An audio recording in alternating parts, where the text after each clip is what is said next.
It is high time for France to lift its knee off our neck and put an end to this unjust oppression. Centuries of misery, human trafficking, colonization, and neocolonization have caused immeasurable suffering. It's time to put an end to this cycle of oppression. It's high time for France to leave us alone. It's time for France to take a cue from its European neighbors and learn a valuable lesson in independence. Germany is the leading economic power in Europe, significantly surpassing France, which is ranked as the third or fourth largest economic power globally. Germany does not exploit any country, any colony.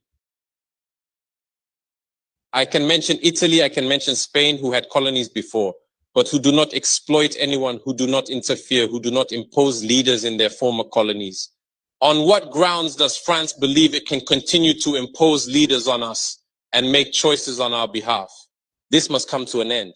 And the emerging Africa, the African youth, the African elites, and the African diaspora all stand united in saying, no, it cannot continue any longer. France's hypocrisy is evident and pervasive in daily life.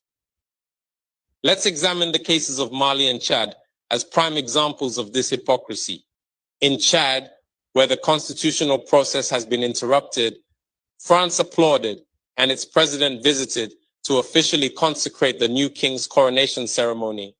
In Mali, where it is not the constitutional process that has been interrupted, but the transition process, France has condemned and even packed up its things to say that it is leaving Mali. That's hypocrisy. It's the double standard. It is the double language that France employs in its dealings with Africa. During our questioning of Mr. Jean-Yves Le Drian regarding the situation in Ivory Coast and France's decision to allow a third term, he provided a clear explanation. He stated that while he accepted the third term for Ouattara, he refuses it for Belarus. He emphasized that France has condemned the situation in Belarus and has actively encouraged the European Union to do the same. Le Drian explains that in Belarus, millions protested, unlike Ivory Coast, where there were no mass demonstrations on the streets. This is how France deals with African issues. Personally, we expect absolutely nothing from France. We desire her to cease meddling in our matters so that the people of Senegal can exercise their freedom of choice rather than being influenced by France's selection of a candidate using the tactics we are aware of. We begin by targeting individuals, adorning them with the Legion of Honor or a similar knightly rank, enlisting them in Masonic lodges, and informing them to prepare themselves as they will be next in line. Even the hypothesis that Macky Sall may not succeed, we know who is being prepared by France. This must come to an end. It will not occur in this manner any longer. Let's be clear. We have absolutely nothing against the French people. In France, both political and citizen voices are rising to hold and express the same discourse as the one I'm currently presenting to you. For example, the deputies, such as Mrs. Frédérique Dumas, who regularly speaks on the platform of the Assembly, who regularly writes to the Minister of Foreign Affairs, since she is a member of the Foreign Affairs Committee, to raise this unfair behavior of France towards Africa, hold the same speech as us. The same Mr. Jean-Luc Mélenchon, Jean-Paul Lecoq, André Chassaigne, all deputies, hold the same discourse as us and hundreds of other voices. The NGOs, like other non-profit organizations, are doing remarkable work in the same direction. We strongly urge France to listen to the voices that speak to it about our plan for a more collaborative, fairer, and sustainable partnership between Africa and France. It is crucial that we work together towards a future that is equitable, just, and environmentally conscious. If she listens, I believe we'll have beautiful days ahead in our collaboration together. If he doesn't know how to cut it, thinking he can continue to function like in the time of our grandfathers, this African youth no longer accepts it. France must make preparations for a definitive break and completely withdraw from Africa. Africa belongs to Africans, not France. She belongs to no one else, neither China, nor the United States, nor anyone else.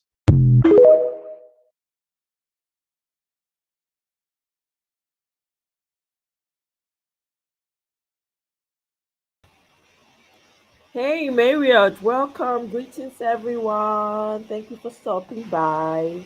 Happy Tuesday. I hope your week started strong and I hope it's going well so far. Marriott, I hear you, right? We wait to see if he's sensible or another. My sister, let's just send him good wishes and, support him with our declarations and our prayers, however way you pray, to be honest. um the talk is good. I get what you mean, though. The talk is good, words are cheap. That's very true. Very, very true. We've seen it over and over again. But I want to have high hopes for him. I really do.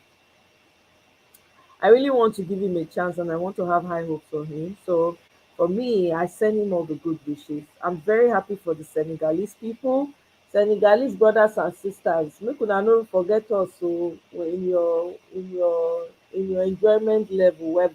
I'm very happy for you guys. Congratulations. It's a huge feat. You guys went all out and you got what you wanted. The person you voted for was sworn in. You people did not have a Mahmoud situation. You did not have an INEC situation. You did not have a corrupt judiciary situation. I wish you the best. Oh, Senegalese people, abeg. Like say I come buy land for there. Oh, una no vex. Eh? Senegalese, I wish una the best. Abeg, una hold the ground well. Oh, una secure una borders. Una tell una president make e join with the Malians, with Burkina Faso, with Niger, and with Guinea. Abeg, una need to come together. Biko no. The conversation, the talk when e give now, e sweet to hear. Oh, sounding tough, eloquent speaker. E be like person wey e be like orator. Abeg make the oratory translate to real problem solving for im people. The president, what's his name? I don't even know how to pronounce his name. Una no vex o. I no go cut my tongue. What's his name again?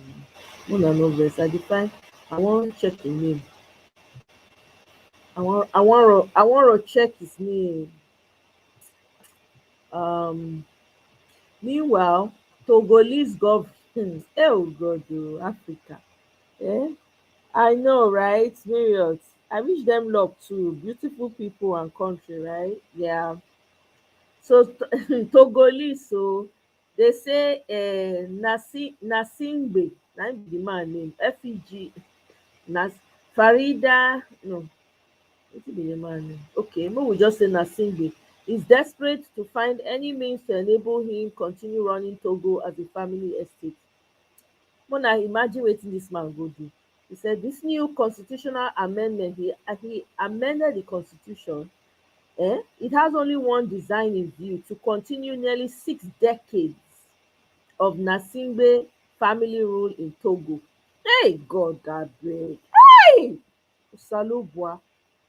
6 freaking decades. Last night, the dictator of Togo successfully orchestrated a legislative coup.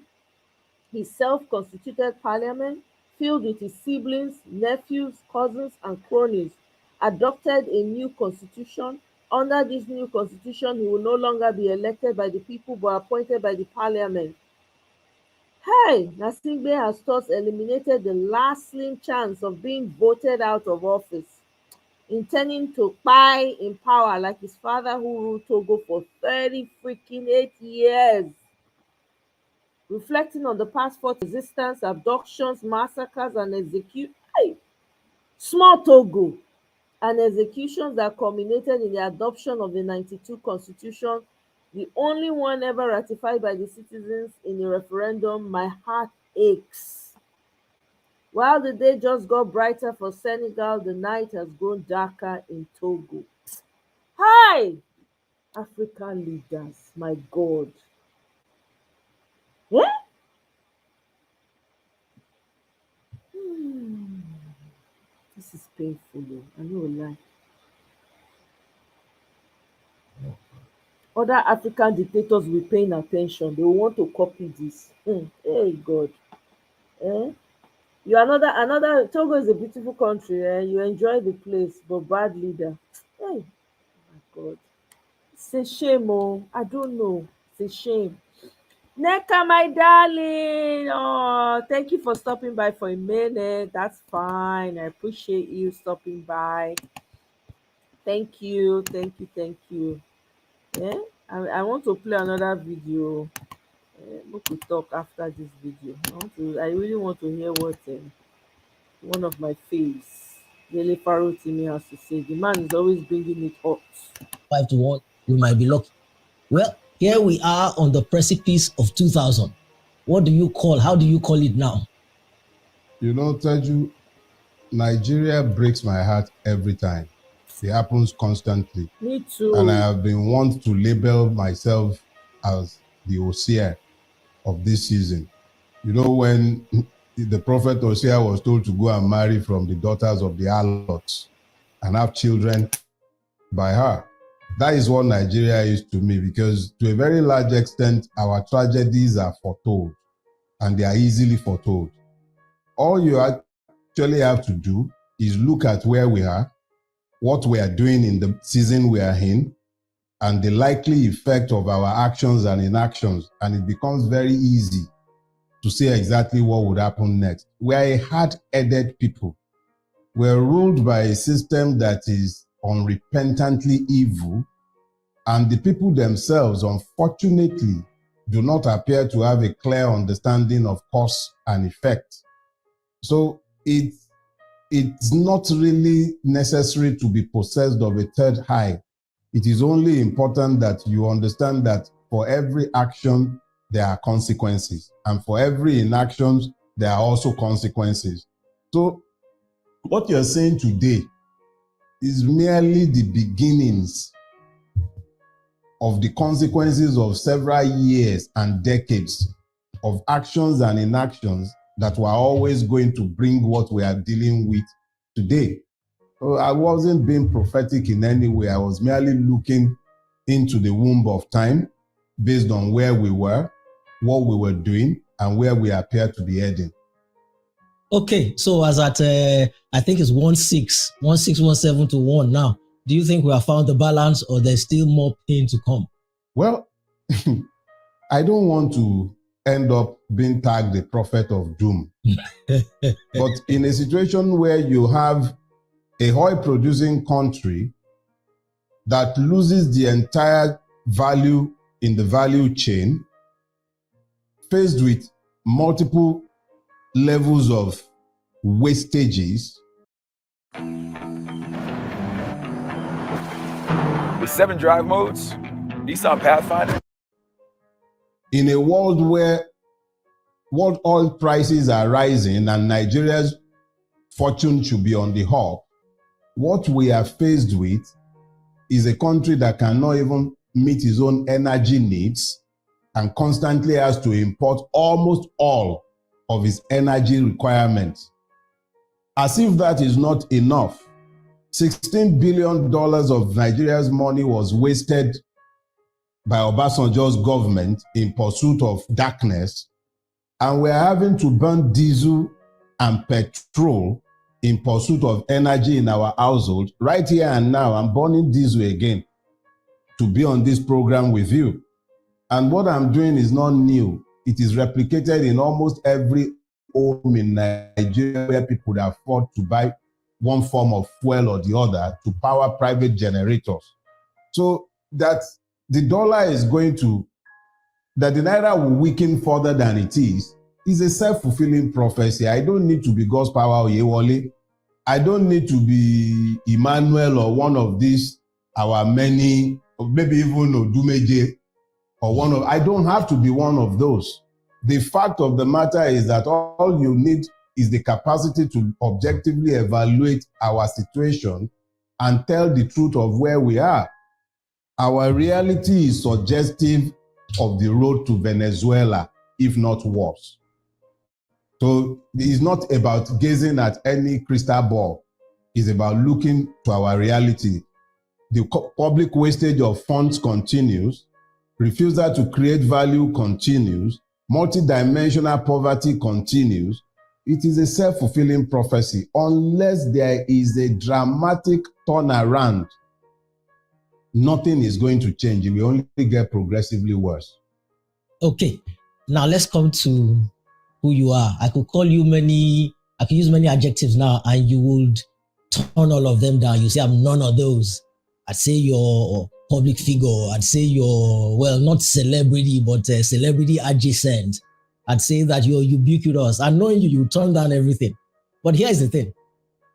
There are very few people who can say that they knew me way back when, and you're one of the few people, relatively speaking. I mean, perhaps not when I started acting and when I started comedy, but you knew me about when the Teju Babyface show was kicking off. Now, I can also say the same for you, relatively speaking, not before you became successful, but I knew you before Dele Farotimi, the political conscious person that everybody knows now. Now, I lay that background to say that I remember that in 2017, you attended the launch of my Secrets of the Streets book at the Muson Center. And I had spoken on the stage that day at the launch about how for years there was a voice within me that was calling me to what I called, a higher level, beyond just doing comedy. I was to inspire, I was to motivate, and so on and so forth. And then you called me after the event. You said, you won't believe that you inspired me today. There is something that I should be doing and that I will start doing presently. And when the time comes, in the fullness of time, you will know. And then shortly after, you came out as this political conscious person, at least publicly. I've not asked you because I've been waiting to ask you now. Was that what you were referring to that time? Was this the thing you knew that you needed to do?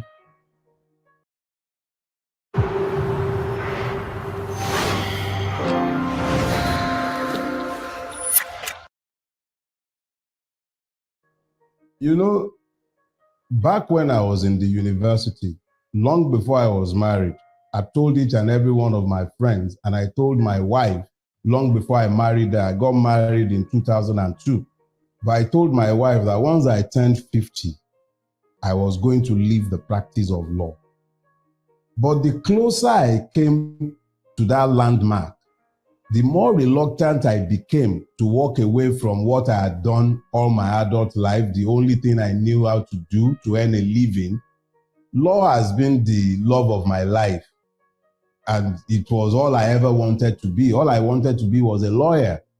But as I grew closer to the age of 50, I began to grow reluctant to leave behind what I knew.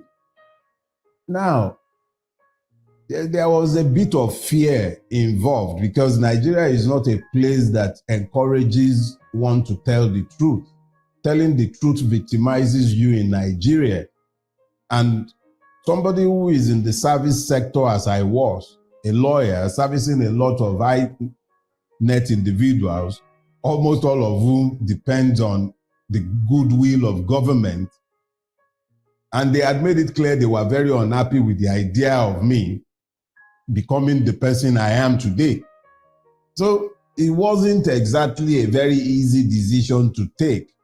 The closer I came, the more difficult it became. So I recall vividly now, when I heard you saying on the day in question that you were leaving comedy behind, that you were, it struck me that, okay, maybe this was the reminder I needed to understand that there was always a reason why before I became a lawyer, I told everybody that once I turned 50, I was leaving. So your decision at the time, which was pretty close to my exit date, was a timely reminder. So you're right. It was a reminder of what I had to do, because there is no way I could have remained in legal practice and be who I am today.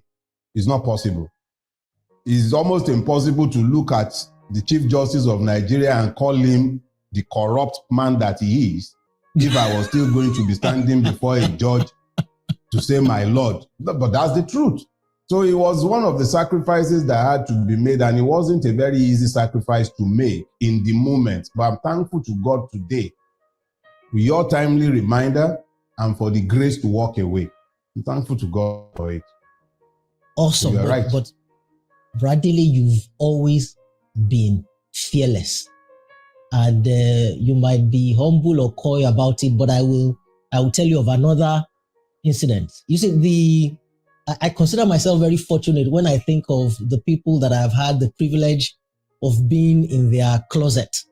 And you're one of those people, because I have all these incidents with you. One day in 2013, we had lunch in Victoria Island, and then so we needed to dash to your office in Lekki 1 to pick up something and then return to VI where you would drop me in my house then.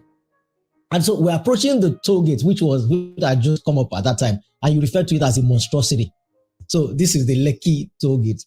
And there's a lot of traffic on the normal lanes that people without toll tags were supposed to take. And you instructed your driver. You said, go and take the part that is reserved for the VIPs who have paid the big money for the toll sticker, even though you didn't have any sticker.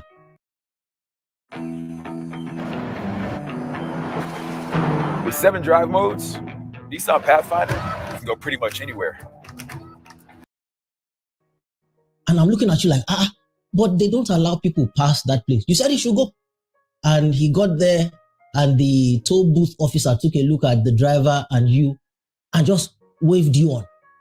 And before he did that, you paid for the toll, and then you gave him double the amount of the toll as a tip. And you told him, you know, and then we drove off. But now, then we're coming back an hour later. We're on the other side of the road. This time we're in traffic, there's no escaping it. And there's a military motorcade behind us, blaring their siren, and everybody is moving out of the way until they get behind our car. And you and your driver behaved as if they were not there. After a minute, I am sweating that, these military men will come down and deal with us. So I say, Brother Dili, will your driver not move? And you said, he knows. Oh no, man. If he moves out of that place, he's looking for new employment immediately. He dare not move. And for 5 minutes, they remain behind us blaring their siren. Your car doesn't move until they find their way out from behind you. That is unusual. That is, you're fearless. So first of all, let me even go back to that day. What did you think could happen in that moment? Because we've seen this kind of people come down to beat and victimize people. In that moment, what were you prepared could happen? Thank you. Let me explain something to you. I am just as human as the next person. And I used to have quite a bit of fear in me as well, just like any other human being.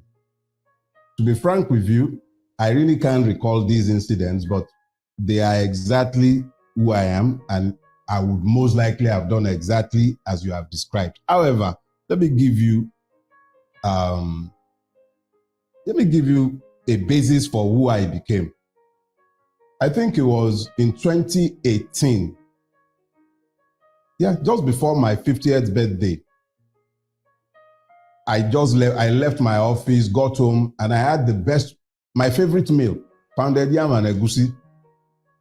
And then I stood up and I fainted. For the first time in my life, I lost consciousness. I have had endoscopies done 3 times in my lifetime. I refused anesthetics. I've had colonoscopies done 3 times. I refused anesthetics.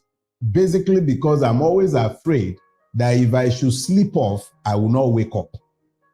But on this occasion, I lost consciousness after having had my best meal. So when I was revived, the abiding emotion I felt was anger. Serious, unadulterated hunger. And I started questioning myself, why am I hungry? I wrote a piece titled The Day I Died. It's inside my first book, Do Not Die in Their War. I described what happened that day, and this is just to abbreviate for you. It was the anger that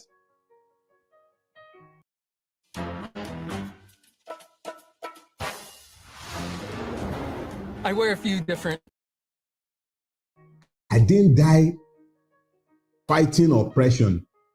I didn't die trying to bring about a revolution in this decadent country in which I live, but I was simply going to die because I had pounded yam in my bedroom, the utmost peak of insult.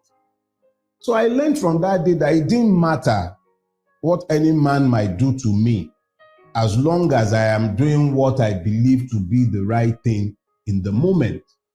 So yeah, the soldier, what would they have done? They will come down and say that they must kill me for not moving out of the line in a space where I'm going to be paying toll gates, toll fees that I ought not to be paying in the first place. That toll gate is one of the most blatant expression of wickedness by the rulers of Nigeria. And it is instructive that that place became the scene of a massacre by the same soldiers that you're talking about. So for me, it's a no-brainer. I am prepared to die in defense of my right. It is not a function of some death wish, but the reality is that Vala Mogulis, every man will die one day or the other.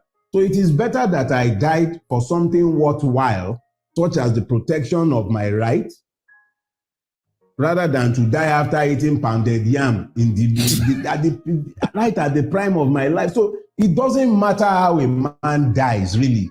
It is what you did with your life that really matters. So that's the way I view it. It's not like I don't have a spare life somewhere. It's not like I have a death wish either. But death is a reality with which we all live. And it's so cheap in our country. It's very, very cheap. You could die for simply being in the wrong place at the wrong time. You could die from eating pounded yam like I had pounded yam that day. Interestingly, the doctors found nothing by the time I got to the hospital. So I realized that it was God's way of reminding me that I needn't worry about man. I should be more worried about failing to fulfill God's purpose for my life. I am doing what I was purposed to do from the day I was created. That I make some people very uncomfortable with my deeds and my sayings, that's good. But question is, have I done what I was purposed to do? As long as that is the case, it doesn't matter what anyone thinks or says. So that's that as far as it's concerned. You hearken to the words and the sentiments of that great musician and philosopher whom we both love, Fela. It was Fela. Yeah, it was Fela that said in Sorrow, Tears and Blood that my people serve, they fear too much. We fear for the things we no see. We fear to fight for freedom. We fear to fight for happiness. I know one die. I know one go. Papa dey for house. Papa dey for house. Mama dey for house. I won't build house. Yes. Look, even these days, even the one who can't build he can't even build a shed, does not want to die. Even when he's been oppressed, suppressed, violently put down, he still doesn't want to die. That's why our politicians run roughshod over us every day. They don't want to die. They are too scared to speak their minds. It's unfortunate, but that's where we are. But okay, so the reality is that you have a family, you have a wife, you have kids, and usually they are the ones, again, as Fela said, they are the ones we think about. Oh, my kids are young, my wife is relatively young and all of that. And then it will be your wife that will not even be telling you, you want to make me a widow and so on and so forth. How does your family feel about this? I mean, I know them. I am blessed to be married to the woman God had purposed for my life from the beginning of time. I remember when my first book was being launched, Do Not Die in the War, and somebody asked pretty much this same question of my wife, how does she cope with this man? And my wife answered, I've never forgotten that response. My wife said to them, look, it is better to leave this man to be himself than to seek to suppress him, because if you seek to suppress him, he would implode And the implosion will be even more catastrophic than to allow him to be himself and to speak his mind. I'm a man of peace. I'm not possessed of a death wish. I would love to live to a ripe old age in my dotage so that I can write the obituaries of each and every one of those who have wished me dead. But the fact of the matter is that the length of days do not matter. You could skip this ad, but don't skip the part that can help you get the job done. At Grainger, we're here for you. And I am blessed to be married to a woman who understands that I am fulfilling my purpose. If it is the will of God that I will die young, nothing is going to stop it. Whether I kept quiet and stayed inside the confines of my home or I'm creeping around, it wouldn't make any difference. Longevity is a gift from God. If it is a function of the way I have used myself, I should be long dead, but I'm still here. No, but that's the truth. I should be long dead. If it were to be a function of my own will, or if it was left to, okay, what do I want to count? The number of years during which I drank like a fish, the number of years during which I smoked, the times that I would drive at crazy hours of the day, go to crazy places. I was in Fela from when I was about 17 years old, almost twice in a week. There is nothing I have ever done to preserve my own life. It is God that has kept me alive. When some schmuck in Lagos State, headed by one of these bearded clowns, were busy planning my murder, it wasn't my power that stopped it. It was the grace of God that led their plans. I got to know of their plans. Your DSS in Lagos, they got a letter, the police got a letter detailing the names of the persons involved. Nobody was ever arrested or even, I'm not even sure they bothered to investigate anything. But I'm still here. So I'm not here by my own grace or by my own power. I'm here by the grace of God. So it is, I have lost all vestige of fear for human beings. My wife has learned not to worry ahead about me either. My children are young, yes. But do you know how many of my friends I have buried? People who are the most careful, some of them were teetotalers. The driver you're speaking of, God rest his soul, Yakubu, is late now. Yakubu never drank or smoked in his life. He never drank. Not a drop of alcohol ever entered his mouth, and he never smoked. He died of cancer. God preserves those he will preserve. It's very clear. He says, I will show mercy unto whom I will show mercy. It has pleased him to preserve me. Not a function of me being a good person. It's not a function of me being deserving. So I don't worry my head about what anybody might care to do or not do. I am comfortable in the knowledge that I am in pursuit of my purpose. And if it pleases God that I live long, I will live long, regardless of the machinations of men. And if it pleases him that my time is up, even if I like, let me go and wear the shell of a tortoise and not depart from my bedroom. Just like I didn't depart from my bedroom the day I finished eating pounded yam and egusi, and I almost, in fact, it's the first and last time in my life that I've ever lost consciousness. I could have died. If I was meant to die, I would have died. So that was more or less like a reminder of the fact that it's not a function of my own grace or my power that I am still alive, but the grace of God. So it's not something that engages my time in any way, shape, or form. It doesn't bother me. When the time comes, it comes. But don't worry, I'll be right here to write the obituaries of each and every one of those who want me dead. Amen. Amen. Amen. Okay. Do you think this is this mindset that you have, that you sit in right now, this panoramic view of life that you have? Do you think it is a function of your purpose, or do you think it's a right that every human being has and should have? Is this the way that all people should be, or you are that way because you are purposed to be that way?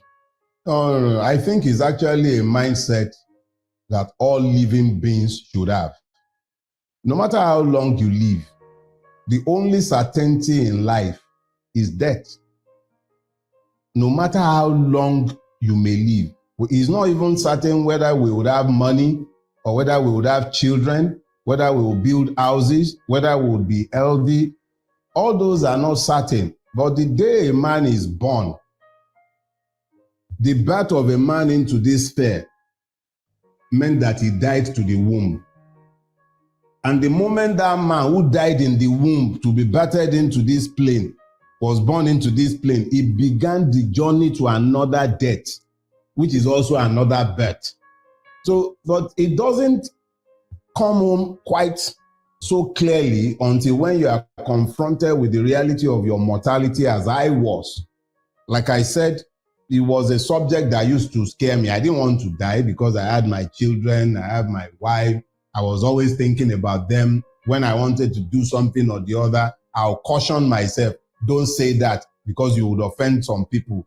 I'll be careful with that. But I realized that being careful meant that I wasn't doing, because there is no way I will fulfill my purpose without offending people. There is no way. If I was going to fulfill my purpose is simple. Tell the truth to Nigerians. Do what you can to change the reality, the sickening reality of our existence. Yeah, I'm not going to do any of that without causing offense. There is no way I wouldn't offend people. No way. I was always going to offend people. That I would even dare to speak against what they consider their interest is already annoying them. So when you now say the truth as offensively as I elect to do sometimes, because I can be very deliberately offensive, it is actually quite deliberate, and it gives me a lot of pleasure to look at evil people who believe themselves to be gods and tell them what they are. I know they don't like it, but it actually gives me a lot of pleasure to do so, because in doing so, I give courage to a lot of people who have embraced the fear that they communicate on a daily basis. The sirens that you said the soldiers were blaring, it was designed to scare people out of the way. So the refusal to be intimidated is already annoying to them. Do you understand? So to now look such a person in the eye and say to him exactly what you believe he is already on his own vexatious. And I enjoy that. So when you have already taken that on and you derive pleasure from angering them, you must have come to the knowledge of the fact that Toba Shele, Koshele, let what will happen, happen. I'm not, like I said, I don't have a death wish. But the truth must be told, whether people like it or not. Okay. But look, there's always a price to pay for destiny and purpose. Oh, I'm paying a lot of prices, I assure you. I'm paying a lot of prices. Oh, I'm paying a lot of prices. But the bulk of the price I'm paying are economic in nature. As you can well imagine, a lot of clients did not want anything to do with a man who was pissing off the powers that be. A lot of Nigerian business persons are dependent on government largesse and not quite charity, but goodwill. Yeah. And then, so you can imagine that the first thing they always do when you annoy them, one, they think, who is he? That's the first thing. Who is feeding him? Where is he making money from? So they begin to attack your economic interest. That's the way this system runs. So of course, when I hear people saying, oh, he's talking so that they'll give him something, I laugh. They don't even have any idea what I had given up to be who I am before they start opening their gobs to talk about me wanting something or the other from the system. I want nothing from the system. But this system must be confronted. And if I am not doing it, somebody else will do it. But because I'm doing it, I'm deriving a lot of pleasure from doing it. And I am encouraging others. And that's priceless. So I'm paying prices and I continue to pay, and it doesn't matter. I no go chop past my belly now. Didn't think it can get worse than this, right? Well, it just did. For easy. So let it continue. They won't live forever either. So as far as prices are concerned, I'm paying those prices and I'm happy to pay them. Has any of that price paying been in term of or in form of relationships with people who felt they a lot of friends. I've lost friends, I've lost clients, and that's fine. That's quite fine. If they were my friends, they wouldn't have left. That's just the truth. If they were my friends, they wouldn't have left. I've not done anything I'm not proud of. I didn't steal from anybody. All I have done is to say the truth that I see. So if a friend is unhappy with me speaking the truth, that person was never my friend in the first place. I was merely convenient for the person to use. So if I'm no longer convenient for the person to use, they can always walk away. I'm fine with that. I don't hold it against anyone. We all choose. I've made my own choice. They can also choose where they go. It's none of my business. That's fine with me. You know, I just remembered there was something you said now. You said they were never my friends. They were just using me in as many words. That's the truth. Yeah. I remember we were again having, this time was breakfast. It was the day I learned that you had your pap without sugar and any other additives. Takara, so you were telling me of how one day somebody who was supposed to be a friend called you and then you spoke on the phone and then they thought that they had cut off the phone. They thought they had disconnected the call, right? And then decided to speak ill of you. I mean, you still had the call going on and they thought they had disconnected the call and they started to speak evil of you and you heard everything. You know, that still gives me goosebumps when I think about it. I considered you lucky. In that instance. God does not, nothing happens by accident. The event you're describing was actually God orchestrated. This is a friend of several decades. And he called me and he thought the call was gone. He thought we was done. He didn't realize that he left the line on. And he kept talking to a third party and he was talking about me. And I heard everything he had to say about me. In the first place, I was not shocked to hear what he had to say. I wasn't surprised either to hear what he had to say. And interestingly, he wasn't particularly lying. It wasn't like he was lying. It was just that it's not a view that he had ever expressed in front of me. Because what did he say? Say, oh, don't mind him. He's hard-headed. He believes that he's the only one who knows the truth. Something along those lines. And I'm not afraid to admit, I'm not ashamed to admit to the fact that he's correct. One of the first things that happens to you to be able to do the things I do is that you must be convinced. Your convictions must be strong. If your convictions are not strong, you become available for sale or you become fickle. It will mean that you become easy to dissuade. I have very strong convictions and my convictions turn a lot of people off, including my friends. I piss off a lot of my friends and that's fine. That is very fine. The important thing is that I would have preferred that he took up those reservations with me as his friend and not that he was selling me off to a third party. But it's fine. These are the things that makes the totality of who we are. So it's fine. I didn't mind. I didn't hold it against him. For a season. You didn't hold it against him. You still have relations with him. Oh, we're still friends today.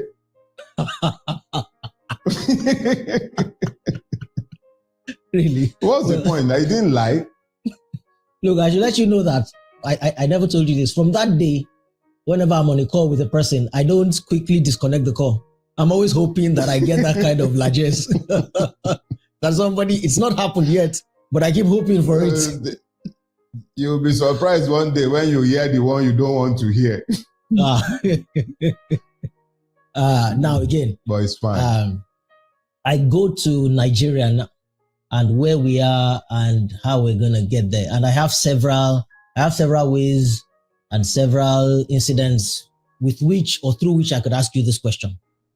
The first one is that one day again, you said that, do I know that you're convinced that in the Old Testament, during the exodus of the Israelites from Egypt to the promised land, when they were on the cusp of it, when Joshua sent the 12 scouts, not spies, by the way. You don't forget things. Rather, it was Moses. When Moses sent the 12 scouts, not spies.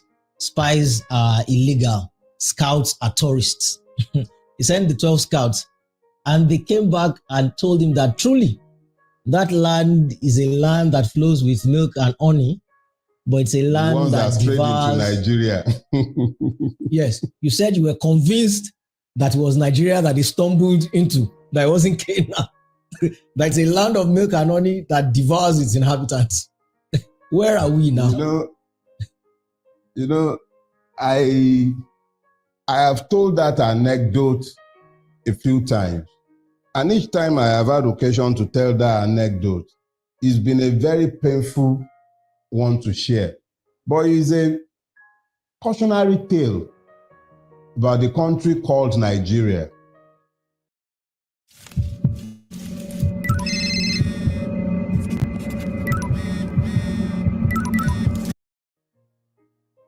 When Moses sent out the 12 spies,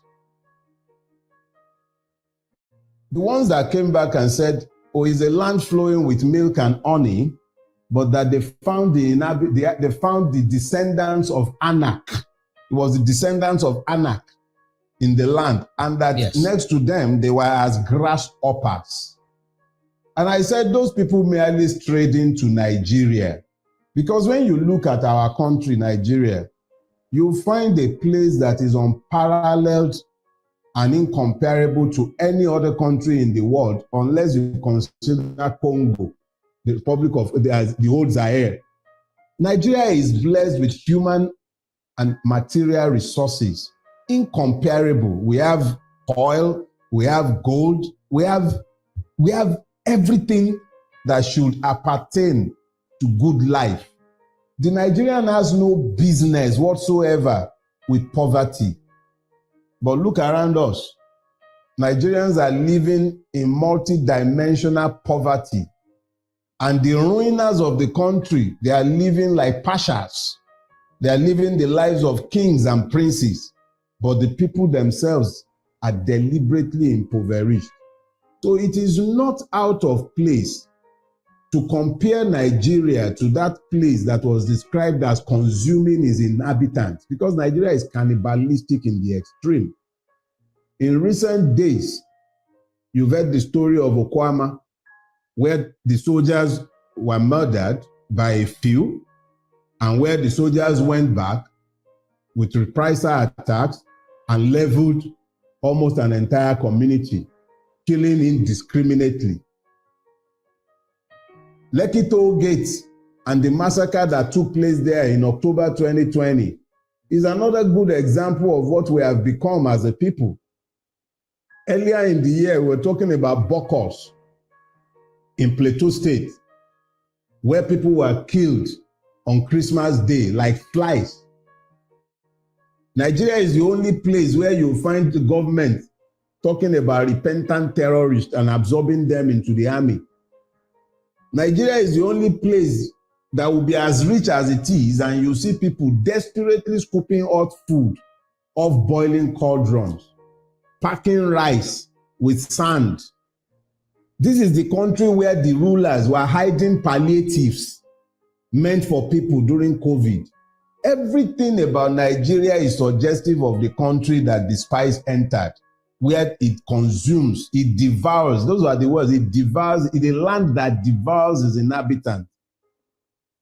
It is instructive that it is this same country that could not find 5 billion for the student loan scheme. that they are busy buying 160 million naira Jeep. They are praying billions into private accounts. You have people who should be in jail, rotting in prison cells, presiding over the affairs of the country. And you think that it is not succinct that we describe such a country as a place that devours its inhabitants. The Nigerian is busy crossing the Mediterranean Sea after surviving the Sahara and the slave markets of Libya. What are they fleeing from? Because that's not migration. That's fleeing. They are fleeing what has become a functional war zone. How did we get to this point? In my youth, you could go to England without collecting visa. They will stamp your visa at the gate.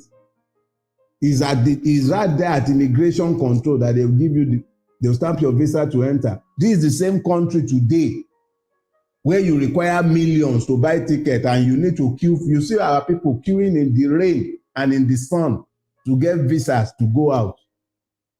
Cephas, West African Cephas, the Togolese currency has more weight than our naira today. How did we get here? So it is, and if you remember, this analogy that you are raising from this is an anecdote that goes back over 10 years. It wasn't this bad then, and it's going to get much worse. So it's unfortunate that we are where we are, but this is where we are. And there is nothing about where we are that is suggestive of any immediate turnaround anytime soon. I hate to be the bearer of bad news, but I am merely speaking to what I see. There is nothing about our country to encourage hope or offer any worthy aspiration. Well, Bradley, as at 11, 12 years ago, you couldn't stand the man that you would call the Lion of Bodilon. I mean, I never called him the Lion of Bodilon. I called him the Alaafin of Bodilon. Okay. Never the Lion of Bodilon. Okay. A lion has to rule, and a lion has some nobility to it. This one has no nobility to him. Please. Okay. You're making my point exactly. Okay, you called him. Okay, I missed that. It was something of Bodilon. It was the Alaafin. That's what you called him. Yeah. Okay. And I don't think you saw then that man was ever going to become president. And yet here we are. In fact, I think I watched one of your interviews where you said that if he became president, you were going to go on exile. We're at Dave's Hot Chicken, and we're going to try the Dave's Cauliflower Not Chicken. Let me explain something to you, Teju. Because this question has come so many times that I'm thankful for the opportunity to perhaps explain it so that the idiots who have continued to assume that I have broken my word would be clear. I said if he won the presidency, I'll leave Nigeria on exile. So let me clear that up. For him to have won, the people would have had to have voted for him. We didn't vote for him. He stole the presidency. Yakubu and INEC sold him the presidency. The presidency is not an expression of the people's will. It is an expression of the debauchery of INEC and the height of our judicial corruption. He did not win the presidency. If I had left, I would have been sanitizing and deodorizing a skunk. If nothing else, I rise and fall by my word. And when I said that I would live on exile if this man won, it was so that people will know that I do not believe Nigerians to be depraved enough to be possessed of the idiocy to vote somebody like him into power. And they did not. Anybody who prefers to delude themselves can continue to delude themselves, but Tinubu knows, INEC knows, the judiciary knows, and so do a lot of Nigerians, that Tinubu did not win the presidency. He stole it. So I'm not leaving because he did not win. It's that simple. That I'm still here is in rebuke of him. It actually really cost me a lot more to stay here is not just the multiple level of danger that I face on a daily basis by remaining in Nigeria. Because if they will be planning my murder 3 years ago when they were not in power, one of his goons in Lagos State was the one sat at the head of the plot to kill me. They are the ones in power now. Ordinarily, I should run now. But I'm here. I am here because he did not win. He knows it. And every man and his dog in Lagos State knows it. He was beaten resoundingly in Lagos on the 25th of February. He couldn't even make 15% in Lagos. Segun Agbaje, the INEC commissioner in Lagos State, cannot produce the form EC8A for Lagos State up till today. I was the person who was charged by the OB legal team to collect the election material from INEC. He could not, up until today, INEC in Lagos State cannot give us the form EC8A, which is the polling unit level result. Because they know he lost. He lost woefully. He was thoroughly rejected across the length and breadth of the state that he has held hostage. For 24 years, as at that time, he lost. So how much more the other parts of Nigeria? Let them continue fooling themselves. He has snatched it, grabbed it, but he can't run with it. And that's why we are all in the mess that we are in today. So yeah, if he had won, if Nigerians had been foolish enough to have voted for him, I would have left. It wouldn't be because of him. It would be out of protest that I could be stuck with such evil people who would have found the grace to vote for somebody like him. But as I have said, they did not vote for him. They rejected him. He has forced himself on us. And we can't do much about that. But I'm not going to legitimize his stealing by leaving. He didn't win.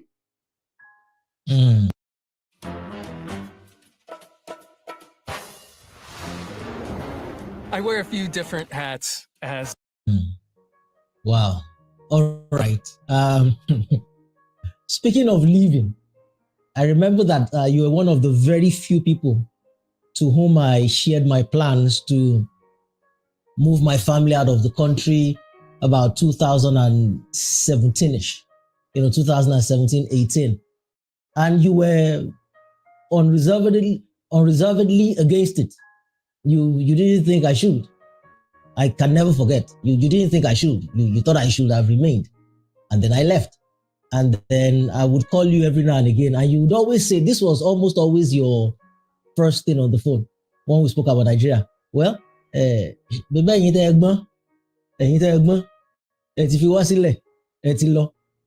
because we joke a lot, I never know whether you're serious as to whether you've changed your stance or whether you're teasing. So which is it right now? If I was still there and I came to you today and I said, I'm leaving now, or at least I'm taking my family, I'll be back after a while, what would you have said today? See, Teju, the apple tree will not grow in Lagos because it was never intended for the soils of Lagos. But plant coconut, it will thrive. I was born to live here, and so are you. But people go where they will survive, and that was all you did. But if you had come to me today to say to me, Egbomo, I will probably not have said to you what I said at that time. Not because I will still believe that you were better off abroad. No, I still believe you are better off in Nigeria. But as you have heard me say, the first person who used that word, escape, was Seun Anikulapo. He said, no, people are not migrating, they are escaping. The reality is that the Nigerian abroad is escaping, is not migrating. That you decided to leave at the time you did is a reflection of the wisdom you found in understanding the environment in which you have found yourself. It is not that anything is intricately wrong with seeking greener pastures in other climes. But I am telling you that in all of my travels, and I've been to a few countries around the world, and I have never come across a single Nigerian who has told me that they are happy to be outside of Nigeria, but they have left because Nigeria has constrained them and rendered it very difficult for them to actualize themselves or to fulfill their potential. So it is the constraints of Nigeria that has led a lot of people to leave Nigeria. So the wisdom of your decision is unquestionable. But I am not sure that a day passes without you looking back at Nigeria. I'm not sure you can ever be happy if you had to cut yourself off completely from the mad country that you left behind. But when you speak with me and I tell you, the wise ones have left, it is the truth. The objective reality is that there is nothing about Nigeria to suggest that those of us who have stayed behind are sane. You actually have to be insane to have a choice about leaving Nigeria and then elect not to go. You actually have to be functionally insane to remain in Nigeria. In fact, it is my thesis and argument that if you truly want to know the insane Nigerian, look to the ones who have a choice as to where they will live and who can afford to live abroad but elect to stay behind in Nigeria. Anyone you know who can afford to live abroad and has refused to go and has stayed behind is a madman. The person has to be insane. Yes, now, the person has to be insane. How can you exercise a choice to remain in a place that is as functionally crazy as our country has become? Everything that should not happen, every abnormality has been normalized in our space. Everything that shouldn't happen is happening in this place. Everything. And yet, we all carry on as if it is completely normal. If you don't want to open your third eye, then don't watch this video. This method isn't for everyone. So, yes, I don't believe that it is right for a Nigerian to leave Nigeria and go abroad, especially America, because even the blacks who are born there, who are fourth and fifth generation, are not accorded the full rights of a human being. When the system can find its way to deal with them the way it is structured to deal with them, it still deals with them as though they are still enslaved. So as bad as he bad, the Nigerian soldier look at me too, I can shakara him. He doesn't know who my father is. If it comes down to that level, we can shakara each other. May God rest Pius Adesomi in his bosom. I read a piece that he wrote some years before he died, how he would have to drive all the way into the Canadian bush to go and put his horn. You know, he hadn't been hearing car horn, so he would drive into the forest to go and press his horn so that he can hear it, because it's too normal and sane in that place, and he's not used to the normalcy and sanity. We are Nigerians. Sanity is far from us because our country does not allow us the luxury of sanity. That is just the reality. So you've described yourself herein as being an insane person. If I was sane, why would I be in Nigeria? I have to be insane to be here now. Look, sanity is an handicap. If you are too sane in Nigeria, okay, let me tell you something. If you want to know how insane we are, drive into a roundabout in Nigeria. You are driving into the roundabout. You know that the person in the roundabout has the right of way and you are waiting for him to go. He is abusing you for not moving. The one behind you is hunting for you. We're a law. The person who has the right of way is telling you, Olori Buruku Koshikuro now, because he doesn't know that he's the one who has right of way. So now when you are confronted with that, how can you talk about it being sane? A policeman, in Yoruba language, you call a policeman Olokpa. Olokpa means the bearer of the staff. The staff that he bears is the king's authority, is the symbol of the king's authority. So the policeman is essentially the symbol of the authority of the state because he's the enforcer of the state's laws. Policeman, a creation of law, turns his gun on you, a citizen, and he tells you, I will shoot you and nothing will happen. So the person who should enforce the law is the one who is declaring the state of impunity. And you tell me that's a sane environment. What is sane about that? If a policeman should say that to you in America, he will lose his job. Even in the most racist part of America, if you catch him on camera turning his gun on a citizen or even an immigrant or even a goat, if he would dare to turn his gun on a dog and shoot the dog, he will lose his job. But in Nigeria, nothing will happen. He's told you the truth. He will kill you and nothing will happen. Jorge has always put the ones he loves first. But when it comes to caring for his teeth, he's let his... This Nigerian Senate padded the budget, 3.7 trillion. Trillion, no. What has happened? Nothing.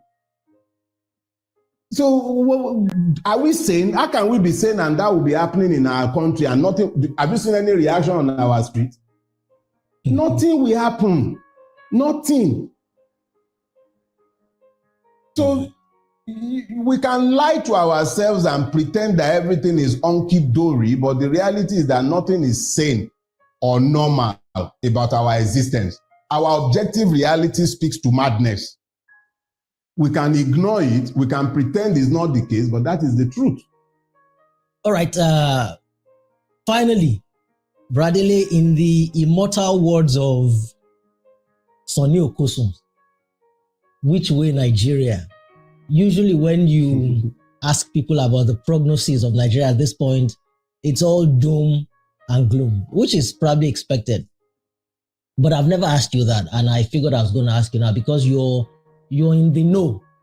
You're in the know now as one who's walking a path of not only defiance, you're walking in your truth, which is probably closely aligned with the truth. You're speaking your truth. So you're in the eye of the storm, so to speak.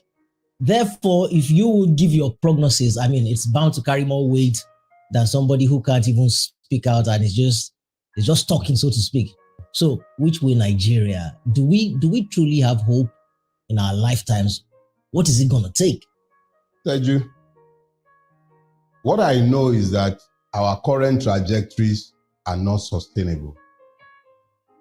Definitely not sustainable. We cannot continue like this. At some point, whether some people act consciously or not, this system is going to hit a brick wall. The French have a word, they call it revolver. That is the root word that battered the word revolution. And it simply means to turn around. You are walking towards a cliff edge. At some point, you would have to turn around or you plunge down the cliff. Plunging down the cliff is suggestive of a cataclysmic chaos, anarchy. Turning around is a conscious and deliberate decision to avoid disaster. That is the revolution. Whether Nigeria likes it or not, one or the other is going to happen. When I was growing up, it used to be that our parents looked, or let me even say our grandparents looked to the youth to fix Nigeria. So you find that the most conscious layer of the Nigerian state were the students, especially university students. I was there during Ali Must Go. I was in primary school in UI, Abadina. I inhaled the tear gas of the Ali Must Go riot of 1977. I was there in 1986 as a year 2 student in LASU during the SAP riot. I was there in 1988. But today, the students of Nigeria are no longer the conscious layer. They have become part and parcel of the mess. Didn't think it can get worse than this, right? Well, it just did. For easy... The Nigerian political class has turned the more conscious ones amongst them into killer squads with which they eliminate their opponents. You cannot hear any consciousness issuing out of the university system any longer. So you begin to ask yourself, where would this turnaround start from? It is instructive that the same people who are shouting, our local, Ebin power is what they are shouting now. Hunger and deprivation has been democratized in Nigeria. You are seeing people hijacking trucks bearing food in the north. On Lagos Island a few months ago, it was a truck bearing yam that they looted. Slowly, hunger is going round. Where this will end, I will not pretend to know. All I am doing, what I have committed to doing, and what I'm spending my time doing is to preach to our people, to let them understand that one, your enemy is not the man from the other tribe. He's not the man who is not worshiping God the way you are worshiping God. Your true enemies are the ones in government houses and offices, stealing your commonwealth and squandering your future. At some point, something will give. I don't know which it will be. It might be that we fall off the cliff edge, or it might be that we turn around. I would prefer a revolution in Nigeria. I wouldn't want us falling off the cliff edge. I would prefer to see a Nigeria that turns around. And when you say revolution, people should please stop this imagination that forces them to walk away from the truth, because they're always thinking, oh, revolution, bloodshed. No. A revolution could mean that people woke up one day and decided that we've had enough of this. You know what? Let's restructure our country. Let's go back to the regional autonomy that we started Nigeria with. It might be a look. NSAS was a protest against one item. It then snowballed. It was about police brutality. And then as it grew and gathered momentum, it became about end bad governance, end impunity. People began to tag on different things because they began to realize that the totality of police brutality itself is coming from that stream of impunity that feeds Nigeria. So I don't know where it will end. I know what I prefer, and I've spoken often to my preference. However, I have no way of deciding for the Nigerians. It is up to Nigerians to decide exactly what direction they want to take their country. My preference would be a revolution, as peaceful as it can possibly be. We were very peaceful during NSAS. It didn't stop the state from murdering untold numbers. So we might be looking for a peaceful revolution and it might not end up peaceful. But that will not be because we started any violence. It will be because the state reacted predictably with violence. So my preference, I'm not shy about it. I've said it multiple times, would be to have a revolution in Nigeria, and I want it to be peaceful, because the only person who gains when it is violent is the state. The poor man has no guns to bear. It is the state that has all the instruments of coercion. So that's my preference. Okay, my second final question. Based on that which you've said, we're hearing what seems to be hope coming out of Abia State.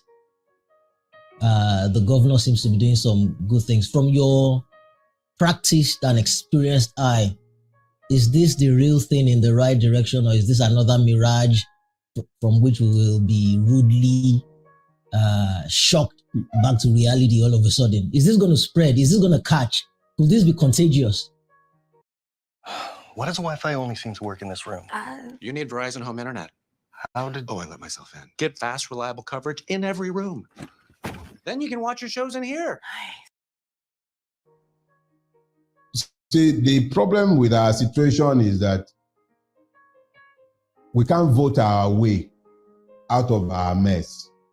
With INEC as useless as it is, and with the judiciary as debased as it is, we cannot vote our ways out of this. However, it is not impossible that this motley crew of bandits that are sat in our National Assembly, they may, out of their own selfish interest, come to the conclusion that they will strengthen the Electoral Act to demand electronic transfer from the polling unit level for future elections. That would be a revolutionary step. But what I can say about Abia State is this.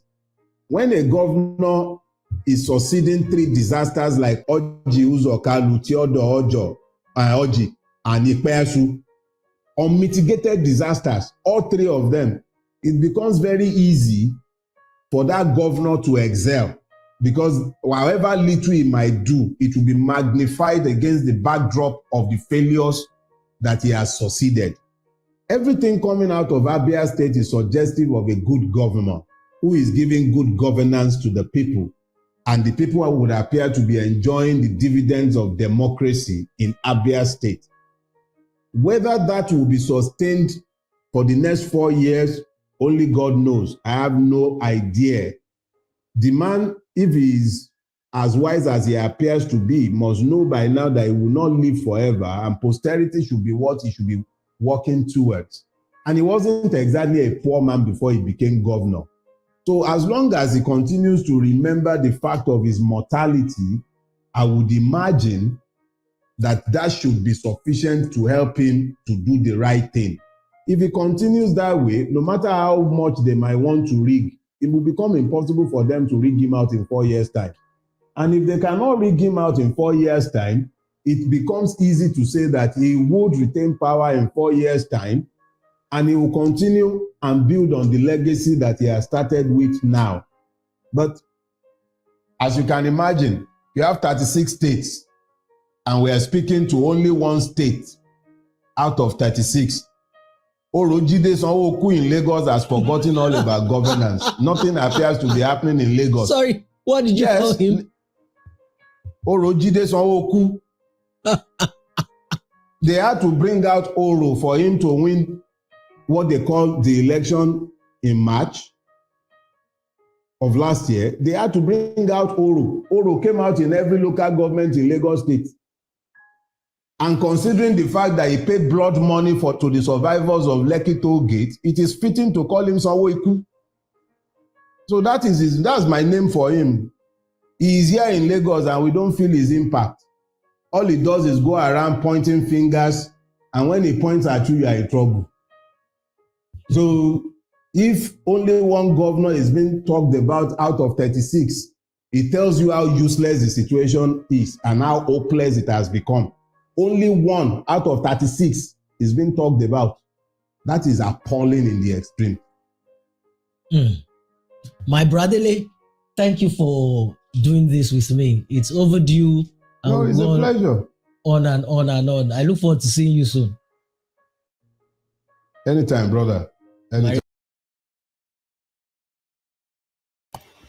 My people, you have heard it. Oh.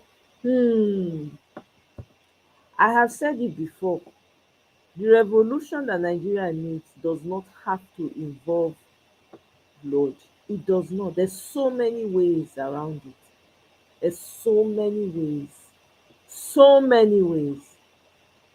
And my own, I will continue to talk until people decide wetin they want to do. Una hear Senegalese has a 44-year-old president. If you see the support when the people give am, that man had been locked up in jail. He was merely released a couple of days before the election, and he won with a landslide. They did not have Mahmoud.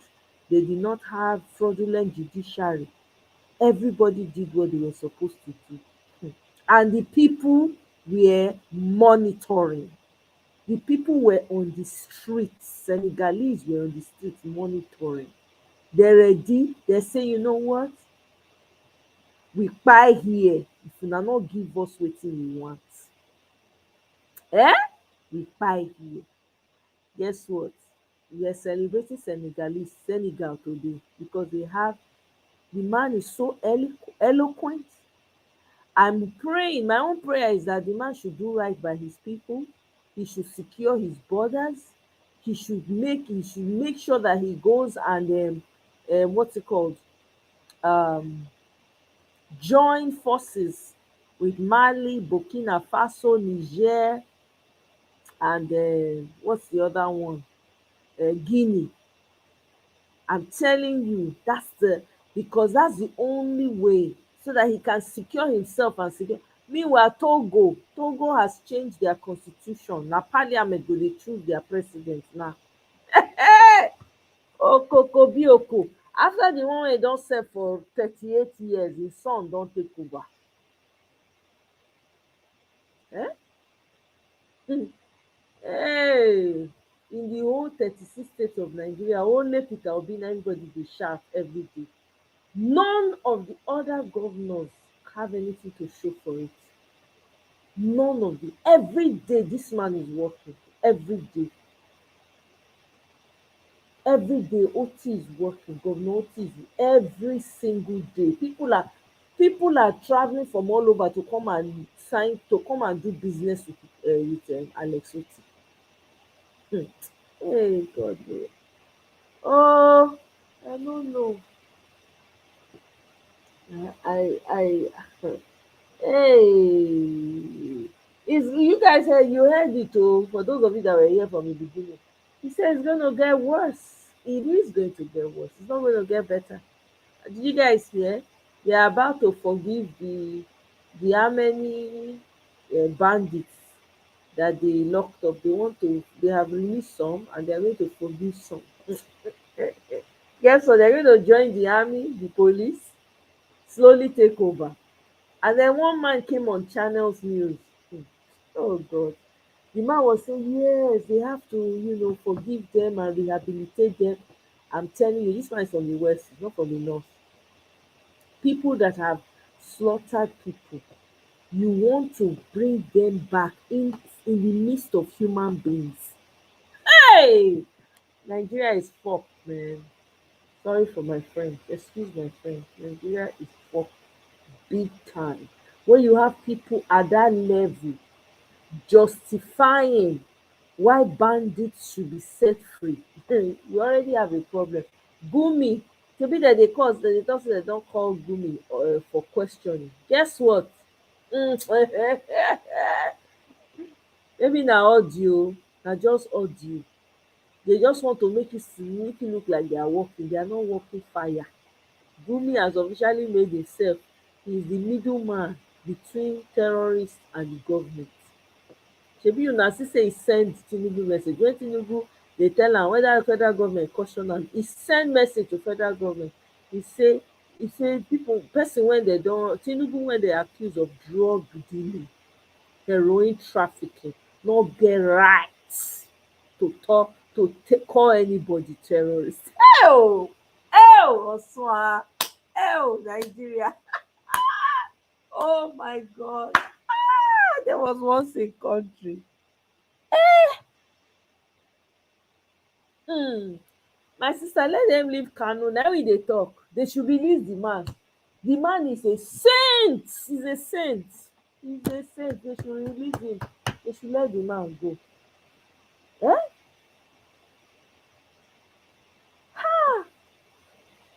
Asari Dokubo is crying up and down now. He's crying. Asari Dokubo dey cry. Asari Dokubo has done video crying.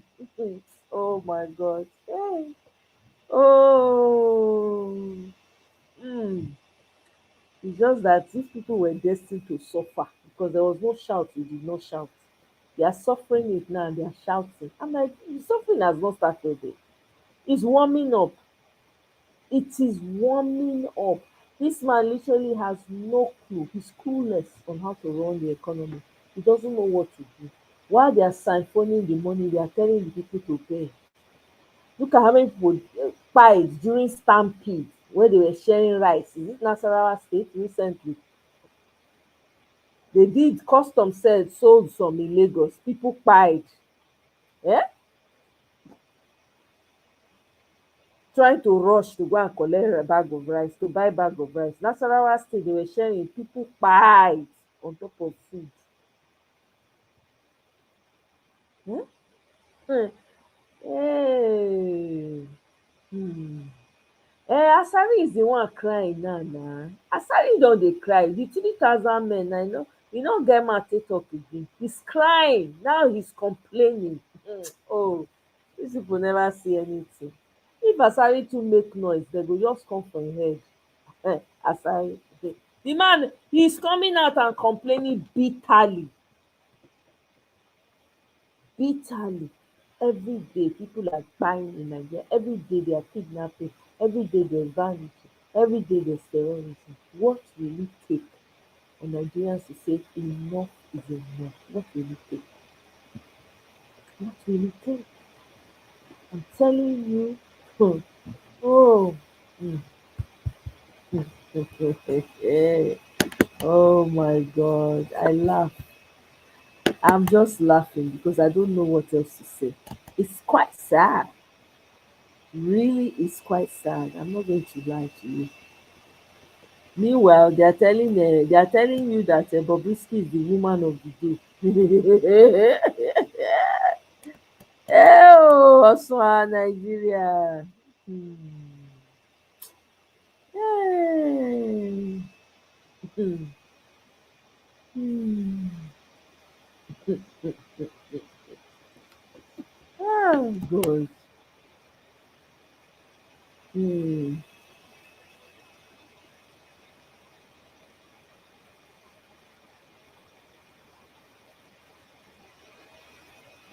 Hmm.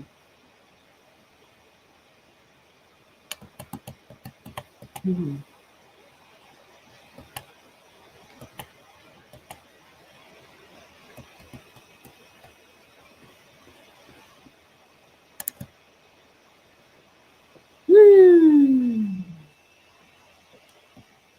I don't know what else to say. I'm going to wrap it up. See, this man, his name is Shitu. He said it's not too late to negotiate with bandits. Give them promising future. That's what a whole leader in the political landscape in Nigeria is saying. These are bandits that have made people, killed people, stolen people's lives, decimated families. This man had the gumption to come on channels, not only channels, then they interview this kind of people, to come and tell Nigerians that it's not too late to negotiate with bandits. What he's saying is it's okay, they can just go out there and kidnap people. It's all right, they will negotiate with them. Una see the last time they said they had released how many, they said they had released all the children, right? When people started asking, how, where are the children? Show us picture, show us picture. They came out and lied. They only released 100 and something children. Oh, Nigeria. Oh. Hey, God. Hmm. I don't know what to say. That's why I'm groaning. I better just end this live show. Nigerians are in trouble, John. I'm telling you, they're in trouble. It's official. The sad part is they don't realize that on top of it, they are bringing BBN Niger on the 27th. They want BBN Niger to start tomorrow. Me, I'm already hashtagging boycott the bagger, boycott BB Niger. That program is set to manipulate the minds of people. That's what it's all about. What are you bringing BBN Naija when there's fire on the mountain? What are you watching? And guess what? They are now telling people if you have boyfriend, you and your boyfriend can audition. Can you imagine? So you can imagine the Sodom and Gomorrah that will go on in that BBN Naija. This is what they want to dull the minds of the young people with. My sister, good night, Jare. I'm telling you, it's the beginning of Pandora box. You know, say, wetin dem dey call am? E don release song o, Portable. In fact, make we use that song take go house. Let me see, let me bring it. Portable don release song na. Sharp sharp. Portable don release song o. Oh. God. Hey, Portable. E don release dis track. Sharp sharp. Make I play am for una. Oh my God. Okay, let's do this.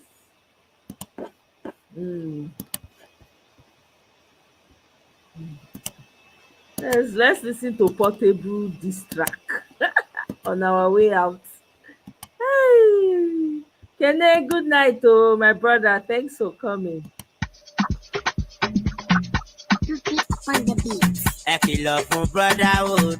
If you come to my hood, if you claim sisterhood, you go show firewood. Elle, loco, pa, elle, loco, pa. You are my brotherhood. From brotherhood to brotherhood. Oh, fellow joy, sisterhood. Love, I am. You are the special brotherhood. You are my brotherhood. I would give up the risk, yo. I would have been from Copanca. When I ship it like apple. I would have been from Copanca. And it goes so good to love. Pepe Silla. I love from brother. Good night, my people. Oh, it's been real. I'll see you guys on my next one. Good night. Bye.